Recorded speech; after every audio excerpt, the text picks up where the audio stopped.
Hello students, how are you? Hope you are fine and enjoying at home.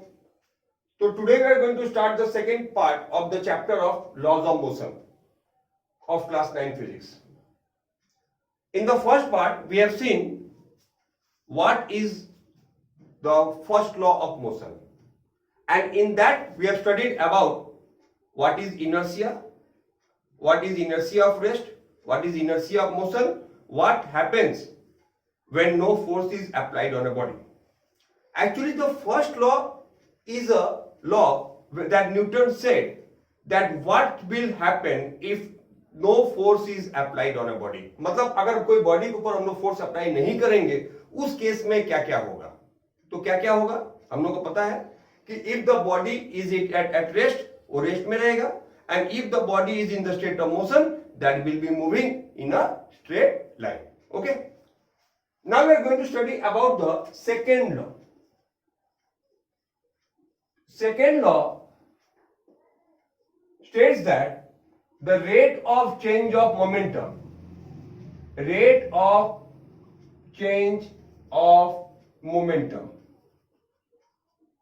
is directly proportional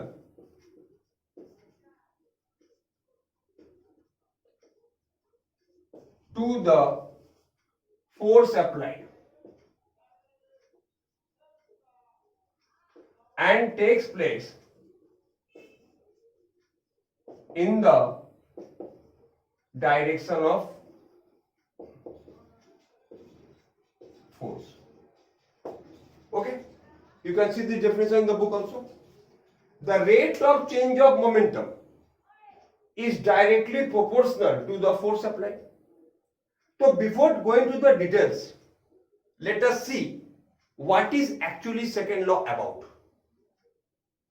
In the first law, we have studied what will happen if no force is applied on the body. And in the second law, we are going to study what will happen if a force is applied on the body. So suppose a force is being applied on the body, then what will happen? Then its momentum will change. Okay?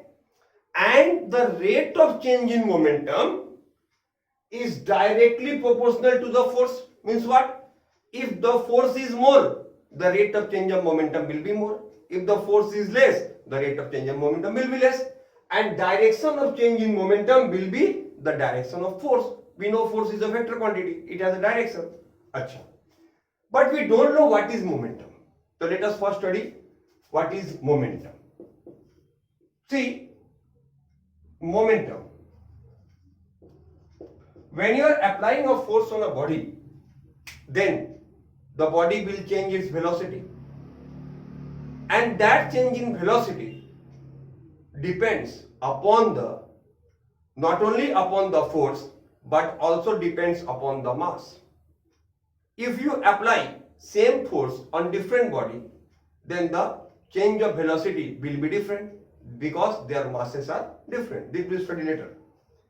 So momentum is actually defined as the product of mass and velocity. Okay, what is momentum? Denoted by the letter P. So momentum is actually defined as the product of mass and velocity. What is momentum? Momentum is the product of mass and velocity. Okay student? Acha. So now SI unit is what? kg meter per second. Okay. So momentum is what? Product of mass and velocity and kg meter per spin. It is considered as the total amount of motion contained in the body. We generally say momentum is what? The total amount of motion contained in the body. Because suppose the velocity becomes 0, then what will be the momentum? 0. Because mass into anything, whatever be the mass into 0 is what? 0. So momentum depends upon what? Upon the velocity. We know mass cannot be 0, but velocity can be 0. So if the velocity is 0, then momentum is also 0. And if the velocity will be more, the momentum will be more. Okay? So what we are saying that as mass is constant, so momentum is depending upon velocity. Now see, change in momentum. Change in momentum. तो del P, what is del P? Change in momentum is equal to del of M B. Now, as we consider that mass is constant, so what we can say? So mass is constant, then what will be the value of del P? Del P is equal to m into del P, m into del V. Why? Considering that mass is constant. Okay. So this is the formula for changing momentum. But we are going to know what is rate of change in momentum. So suppose this change in momentum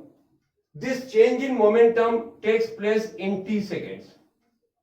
So right, if the change in momentum takes place in t seconds, so therefore rate of change in momentum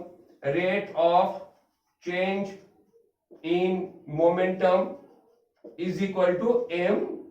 So what we denote it is equal to del p by del t. And here also m into del v by del t. So what will be this? This will be ma. Okay. So we can say that rate of change in momentum is equal to what? Ma. But when under what condition? Under what condition rate of change in momentum is ma? This you have to keep in mind. If mass is constant. Okay, if the mass is constant. Now the question is mass always constant? We know that mass is constant, but it is so. So actually a formula was given by Einstein in the theory of relativity. He said that mass of any object is actually m0 by root over 1 minus v square by c square. Now m0 is called the rest mass. What we call it? Rest mass. Rest mass means what? Mass of the body at rest. Means when the body is at rest.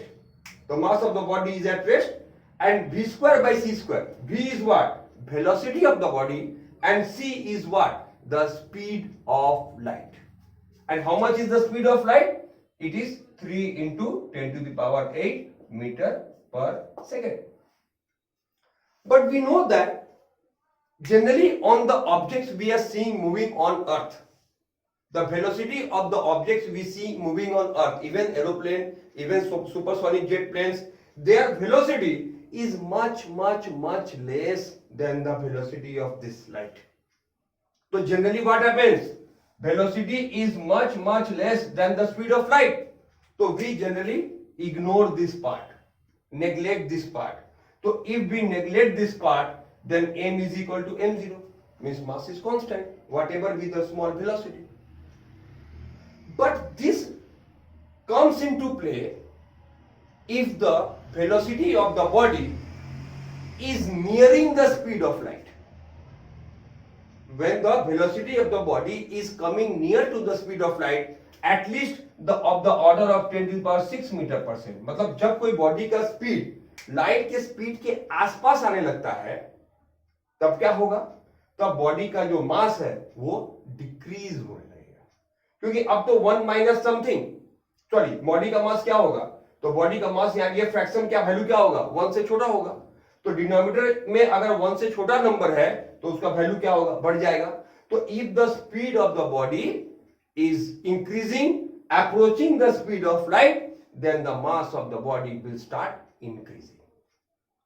But these things are observed only in case of subatomic particles, electrons, protons, whose velocity is almost this, near about this. तो वहां पे हम लोग इस चीज को observe कर सकते हैं. But in the chapter of motion, where we are studying about the particles moving on the surface of the earth, then this thing is of not important. So overall what we can say, that mass is generally constant. And keep in mind that mass can increase if the body velocity is coming at least near to the order of 10 to the power 6 meter per second. अगर body का velocity का order कम से कम इतना हो जाए तब body का मास बढ़ना शुरू हो जाता है. ठीक है. और अगर यहां पे से एक चीज समझ में आ गया कि if however it is not possible, I also know. But suppose by any means the velocity of the body becomes equal to the speed of light, then 1 minus 1 0, then the mass of the body will become infinitely large. तब उसका mass infinite हो जाएगा. But ये possible नहीं है. तो हम लोग जनरली क्या मान सकते हैं कि m is equal to m0 because v is very small compared to c. Okay. So generally that is why in this derivation we have assumed that mass is constant, and as mass is constant, so rate of change in momentum is equal to m into a. Okay.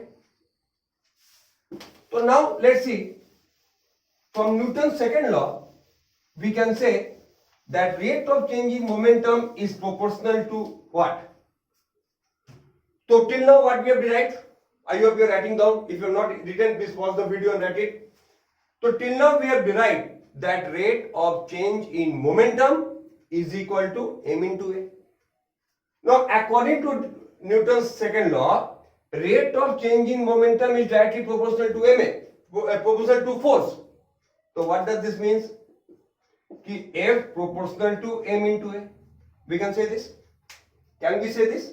F proportional to m into a. Why? Because m into a is what? m into a is rate of change of momentum. अभी derive कर दिखा दे. Now here we are using a constant to remove this sign of, इसको बोलते हैं sign of proportionality. To remove this we are using a constant. So F is equal to K M A. ठीक है? Now what is K? K is a proportionality constant, and experimentally it has been found that value of K is 1. तो अगर K का value 1 होता है तो F का value क्या हो जाएगा? 1 into ma. तो ये क्या डिराइव कर रहा है? F is equal to ma. तो F is equal to ma is what has been derived. So what is the mathematical form of Newton's second law? F is equal to ma. What is the assumption made? Mass is constant.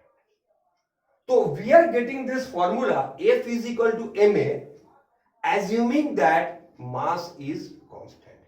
Because if mass is not constant, then the value, then we will get something here that is not in any syllabus, not required for class 9. We will study in higher class. What will happen is mass is not constant, then this formula we will not get. What we will get, we will see later. So this is the formula we are getting from the mass is constant. Okay. Now see, let us try to so what this formula. So I hope you have written this derivation, and now we are going to some assumptions, some conclusions made from this formula. Okay, let us see. First of all, what is the formula? F equal to ma. Now suppose if m is constant, so what we can say? F proportional to a. If m is constant. Okay, what does this mean? Suppose on a body, so this formula, what does it tells? Ki if I apply a force F on a body of mass m, then the acceleration produced due to this force will be a. समझ में आ गया? First law में क्या पढ़े थे? Force नहीं होगा, acceleration नहीं होगा. सेकेंड लॉ में क्या पढ़ रहे हैं? फोर्स होगा तो एक्सेलरेशन होगा. अब एक्सेलरेशन कितना होगा? फोर्स होने से एक्सेलरेशन का वैल्यू क्या होगा? F by m. एक्सेलरेशन कितना होगा? हम एक बॉडी जिसका मास m है उस पे फोर्स F अप्लाई कर रहे हैं तो उसमें एक्सेलरेशन होगा. ठीक है, कितना होगा? उसका वैल्यू क्या है? न्यूटन्स लॉ से मिला क्या? F by m. तो force is directly proportional to acceleration. अगर ये पार्ट कांस्टेंट है तो सपोज हम कोई भी बॉडी है, मान लो हम F is equal to ma, mass है 1 kg. ठीक है, तो अगर हम फोर्स 1 न्यूटन दे रहे हैं तो एक्सेलरेशन कितना होगा? 1 मीटर पर सेकेंड स्क्वायर. और वहीं पे अगर हम, ठीक है, 1 is equal to 1 into 1. Now if I give the force 5 newton, अगर ये 5 है, ये तो 1 ही है ना, तो ये भी क्या होगा, ए का वैल्यू क्या होगा, ए का वैल्यू भी 5 होगा। तो क्या देख रहे हैं, if mass is constant on the same body, जितना ज्यादा फोर्स दोगे उतना ज्यादा एक्सेलरेशन होगा, जितना कम फोर्स दोगे उतना कम फोर्स एक्सेलरेशन होगा। तो फोर्स और तो एक्सेलरेशन और एफ और ए का जो ग्राफ है वो कुछ ऐसे बन जाएगा, डायरेक्टली प्रोपोर्शनल। मान लो फोर्स कम था, एक्सेलरेशन भी कम था, इतना फोर्स था इतना एक्सेलरेशन था, फोर्स बढ़ा दिए इतना फोर्स दे दिए तो एक्सेलरेशन भी क्या होगा, बढ़ गया, और फोर्स बढ़ा दिए इतना फोर्स दे रहा है तो एक्सेलरेशन भी क्या होगा, इतना हो गया। तो जितना हम लोग फोर्स को बढ़ा रहे हैं एक्सेलरेशन भी ए लीनियर रिलेशनशिप।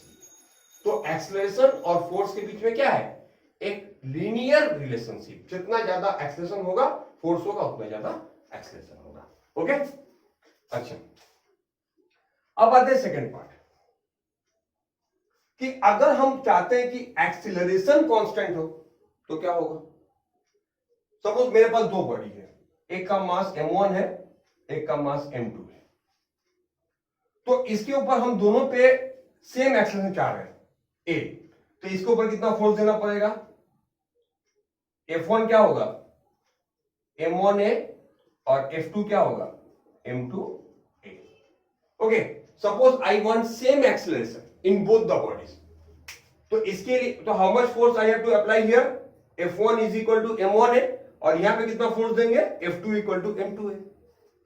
अब जरा सोचो, a तो कांस्टेंट है ना, तो इसका मतलब अगर a कांस्टेंट है तो F is directly proportional to m, फिर से same thing, F is directly proportional to m, मतलब जितना ज्यादा फोर्स दे रहे हैं उतना ज्यादा, माने if I want same acceleration in different bodies, मान लो मेरे पास एक बॉडी है ऑफ मास 1 kg, एक बॉडी है of mass 2 kg, I want same acceleration in both the bodies, तो इसका मतलब क्या होगा, in the heavier body I have to give more force, in the lighter body I have to give less force, obviously।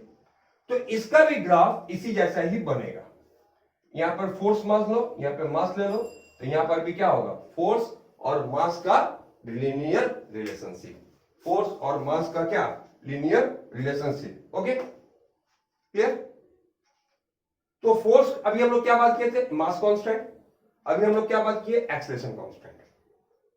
अब आ रहा है force constant. अब फोर्स अगर कांस्टेंट होता है, ठीक है, तो फोर्स अगर, please write down the graph, draw the graph also. Now if f is constant तो it means what, m into a is equal to, कोई कांस्टेंट है तो a is equal to k by m। तो क्या imply किया कि acceleration is inversely proportional to mass. Acceleration is, अभी तक दोनों क्या था, डायरेक्टली प्रोपोर्शनल था, यहां पे हम लोग क्या पढ़ रहे हैं, acceleration is inversely proportional to mass. इसका मतलब क्या हुआ, इसका मतलब क्या हुआ, ये क्या इंप्लाई कर रहा है कि if I apply same force, suppose I have one body mass 1 kg, I have one body of mass 2 kg. Here also I am applying 5 Newton. Here also I am applying, it make it even number, 4 Newton. Here also I am applying 4 Newton. Okay, I am applying the same force on both the body. What will be the acceleration here? Find out. A equal to F by m, तो 4 by 1, यहाँ पे acceleration कितना होगा, यहां पे acceleration होगा 4 और यहां पे एक्सेलरेशन कितना होगा, यहां पे एक्सेलरेशन होगा 2। इसका मतलब जिस बॉडी का मास ज्यादा है उसमें एक्सेलरेशन कम हो रहा है, when if the force is constant. तो if force is constant then acceleration is inversely proportional to mass. इसका ग्राफ कैसे बनेगा, इसका ग्राफ कैसे बनेगा, ए एम, इसका ग्राफ इस तरीके से देखो। इसका मतलब क्या होगा, इफ मास अगर छोटा है तो एक्सेलरेशन बड़ा होगा, और जैसे जैसे मास बढ़ रहा है एक्सेलरेशन क्या होगा, जैसे मास बढ़ रहा है एक्सेलरेशन कम रहा है, मास और बढ़ा दिए एक्सेलरेशन क्या होगा और कम हो गया। तो ये हो गया graph of, this is the graph of what, acceleration and mass.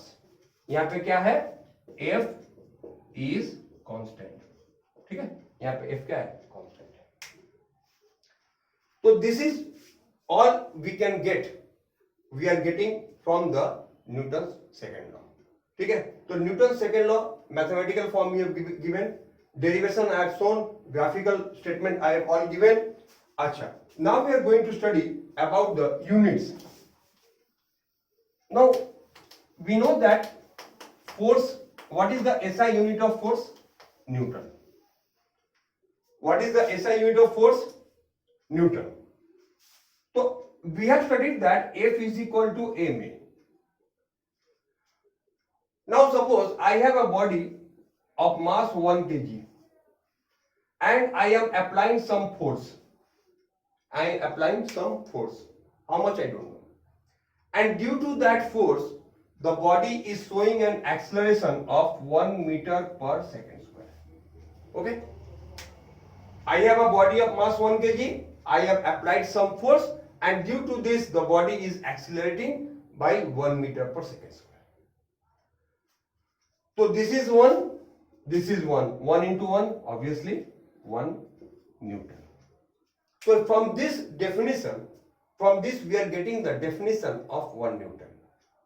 So we know that SI unit of force is Newton. Now how much is 1 Newton? 1 Newton is the force, if a force applied on a body, now please note down the definition. If a force applied on a body of mass 1 kg produces an acceleration of 1 meter per second square, then the force is said to be 1 Newton. Okay, so simple, 1 Newton is actually what? 1 kg into 1 meter per second square. Okay, this is the SI unit. Now let's come to the CGS unit. CGS. CGS unit of force is dyne. D-Y-N-E. Okay, so 1 dyne is how much? If a body of mass 1 gram, so if a force applied on a body of mass 1 gram showing an acceleration of 1 centimeter per second square, means suppose you have a body of mass 1 gram, you are applying a force and the body is showing an acceleration of what? 1 centimeter per second square, then the force is said to be 1 dyne. Okay, clear? Achha. Now second part, relation between Newton and dyne, very important, please note it down. So 1 Newton, as we had discussed, is what? 1 kg into 1 meter per second square. Okay, now 1 kg is what? 1000 gram and 1 meter is what? 100 centimeter. So this will give what? 10 to the power 5 gram centimeter per second square is what? Dyne. So what we have derived? 1 Newton is equal to 1 lakh dyne or 10 to the power 5 dyne. So this is the very important relation between Newton and dyne. Achha. Examples of Newton's second law means, now we are going to discuss a practical example where we are applying this law in a day-to-day life. I hope all of you are playing cricket or played cricket in your life anytime. If not, you have seen cricket. Now see what happens if a fielder is on the boundary, if he takes a catch and just he stops the hand, okay, then he will get more impact on the hand. So what he does, he drags the hand backward. After taking the catch, he drags the hand this way, so that the effect of the on his hand, the impact of the ball on his hand is less painful. समझ में आ गया?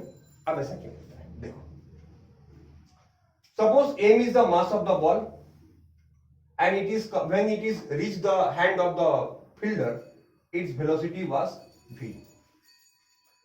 So what is the momentum? Initial momentum mv. Afterwards, what happened? It is in the hand of the fielder. Then the momentum will become zero because the velocity will become zero. So what is the force?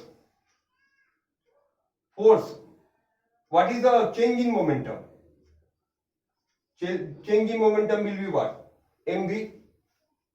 Rate of change in momentum. Suppose there are two cases, T1, T2. One fielder immediately stops the ball in a very small time, T1, and the other fielder drags the ball backward and stops in a larger time, T2. एक bowler fielder जो है तुरंत ball को रोक दिया, छोटा time, quickly, कम time में, T1, और जो दूसरा है वो ज्यादा टाइम लिया, T2. तो यहां पे एज्यूम कर ले रहे हैं T2 T1 is less than T2. तो पहला बॉलर का F1 क्या होगा बोलो? Del T1. ठीक है. सेकेंड के लिए F2 क्या होगा? सब कुछ तो वही है, mass of the ball, velocity of the ball, सब कुछ तो वही है. तो इसका क्या होगा? mv by del T2. अब जरा यहां पे देखो, अच्छा यहां पे T1 T2 लिखते हैं, यहां पे तो डेल T लिखनी होती है. As T1 is less than T2. अब T1, ये दोनों का न्यूमरेटर सेम है, तो डिनोमिनेटर में क्या हो रहा है कि ये this denominator is smaller than this. As T1 is less than T2, तो ये क्या इंप्लाई करेगा? F1 will be greater than F2. F1 will be greater than F2. It means what?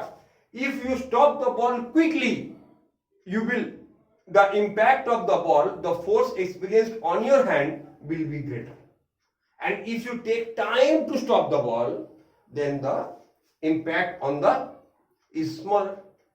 This is the reason if you fall on sand, you don't get hurt. Why? Because your body takes time to stop. You are going inside the sand or on the cushion. Okay, you have seen in the sports, the people after taking a long jump or high jump, okay, or pole jump, they fall on a cushion. They don't get hurt. Why? Because their body takes time to stop. But imagine, may God does not happen to anybody. If anybody falls on the floor, then what happens? The floor will not go inside. His body will quickly come to stop. And that is the reason why, and then the person will experience a large amount of force, large amount of pain. Okay, so this is the reason. So I think this is clear. So this thing proves that T1, F1 is greater than F2. Okay, so these things are the simple examples of Newton's second law from our day-to-day life. Okay, so in this video we are only concluding this, and very soon you will get the third video where we will study about the Newton's third law and the gravitation. Okay students, till then have a nice day.